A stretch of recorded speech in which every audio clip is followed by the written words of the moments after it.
আপনি যদি পরিকল্পনা ছাড়া আপনার স্ত্রীকে হত্যা করার চেষ্টা করেন তাহলে ব্যর্থ হবেন।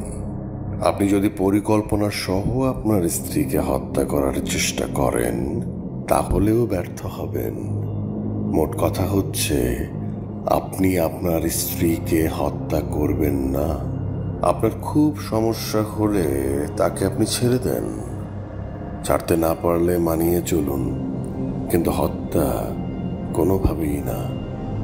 কারণ আপনি যতই সাবধানতা অবলম্বন করেন না কেন, ধরা আপনাকে পড়তেই হবে।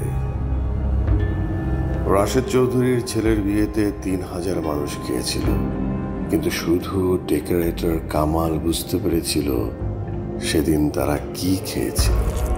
কারণ ডেকোরেটর, ক্যান্টিন বয়, এগুলো তো কামালের মুখোশ। মুখোশের পেছনে সে খুনি, যার সমস্ত ধ্যান জ্ঞান নিজের ভিকটিমের মাংস। মজার ব্যাপার হচ্ছে, এই বিশেষ মাংস রান্না করা আমার নেশায় পরিণত হয়েছে।